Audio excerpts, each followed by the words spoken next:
Hi friends, welcome back to my channel Vanashwam Recipes. இன்னைக்கு இந்த வீடியோல நம்ம என்ன பார்க்க போறோம் அப்படினா ரொம்ப டேஸ்டியான ஒரு துவையல் பார்க்க போறோம். எது வச்சு பண்ண போறோம் அப்படிங்கறதை நீங்க thumbnail-லே பார்த்திருப்பீங்க. ஆமாங்க. கருணக்கிழங்கோட தோலை வச்சு நம்ம ஒரு டேஸ்டியான துவையல் நம்ம ஈஸியா செஞ்சு முடிச்சிடலாம். வாங்க வீடியோக்குள்ள போலாம். அதுக்கு முன்னாடி இப்பதான் நம்ம சேனலை நீங்க ஃபர்ஸ்ட் பாக்குறீங்க அப்படினா பிடிச்சிருந்தா subscribe பண்ணிக்கோங்க. கூடவே அந்த bell icon-ஐயும் click பண்ணிக்கோங்க.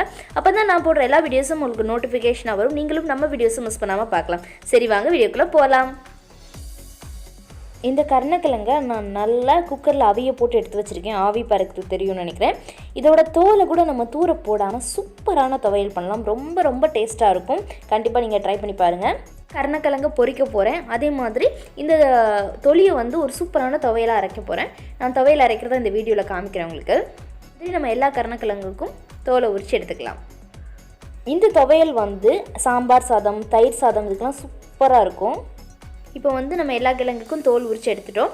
இது வந்து நம்ம உடனே செய்யணும்னாலும் செஞ்சுக்கலாம். இல்லை 2 நாள் கழித்து கூட நீங்கள் ஃப்ரிட்ஜில் வச்சுட்டு உங்களுக்கு டைம் இல்லை சரி கிடைக்கிற நேரம் செய்யணுன்னா கூட செஞ்சுக்கலாம். இப்போ வந்து நம்ம ஒரு பேனை ஹீட் பண்ணி அதில் கொஞ்சம் ஆயில் ஊற்றிக்கலாம். நான் 4லேருந்து 5 காஞ்ச மிளகா கிட்ட போட்டிருக்கேன். உங்களோட காரத்துக்கு தகுந்த அளவில் நீங்கள் போட்டுக்கோங்க. நீங்கள் இதில் காஷ்மீரி சில்லி இல்லை அந்த குண்டு மிளகாய் எதுனாலும் ஆட் பண்ணிக்கலாம். இந்த காஞ்ச மிளகாய் வந்து இந்த எண்ணெயிலே வதங்கட்டும். அது ஒரு சூப்பர் ஃப்ளேவர் கொடுக்கும். இப்போ வந்து நம்ம 1 டேபிள் ஸ்பூன் உளுந்தம்பருப்பு போட்டுக்கலாம். இதுவும் இந்த எண்ணெயிலே நல்லா வதங்கட்டும்.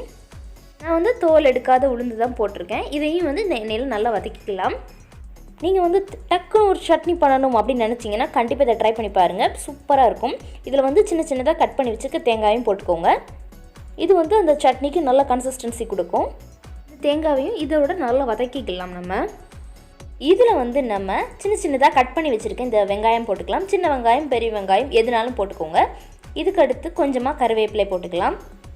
கறி லீவ்ஸ் வந்து ஒரு சூப்பர் ஃப்ளேவர் கொடுக்கும். இதில் வந்து நான் ஒரு 2 பல் பூண்டு போட்டுக்கிடுறேன். இப்போ வந்து இதில் நம்ம இஞ்சி போட்டுக்கலாம். இது வந்து ஒரு மீடியம் சைஸ்டு இஞ்சி தான் நான் போடுறேன்.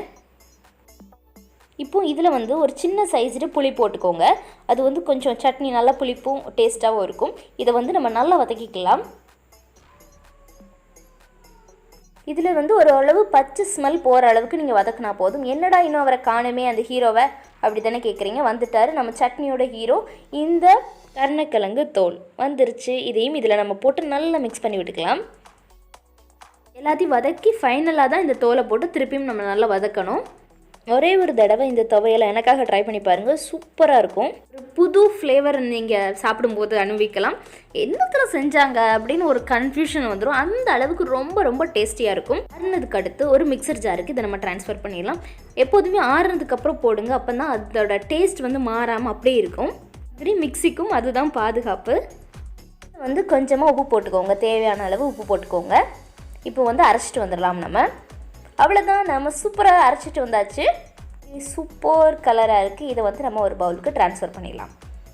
நம்மளோட கருணக்கிழங்கு தோல் துவையல் சூப்பராக ரெடி ஆயிடுச்சு.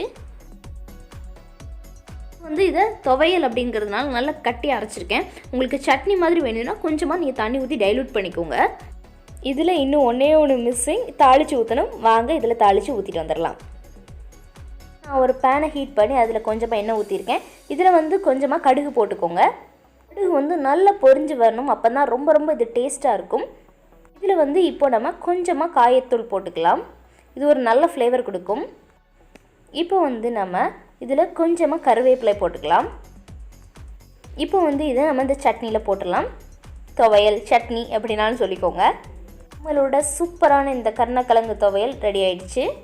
எல்லாத்துக்கும் இந்த ரெசிபி ரொம்ப பிடிச்சிருக்கும் அப்படின்னு நினைக்கிறேன். கண்டிப்பாக இதை உங்கள் வீட்டில் ட்ரை பண்ணி பார்த்துட்டு எப்படி இருந்துச்சு அப்படிங்கிறத எனக்கு காமெண்ட் பண்ணுங்கள். இந்த வீடியோ பிடிச்சிருந்துச்சுன்னா லைக் பண்ணுங்கள். உங்கள் ஃப்ரெண்ட்ஸ் அண்ட் ரிலேட்டிவ்ஸோட ஷேர் பண்ணுங்கள். பிடிச்சிருந்தா நம்ம சேனலை சப்ஸ்கிரைப் பண்ணுங்கள். இதே மாதிரி சூப்பரான இன்ட்ரெஸ்டிங்கான ஹெல்த்தியான ரெசிபிஸோட உங்களை நான் நெக்ஸ்ட் வீடியோவில் சந்திக்கிறேன். Until then, thanks for watching this video. நன்றி, வணக்கம்.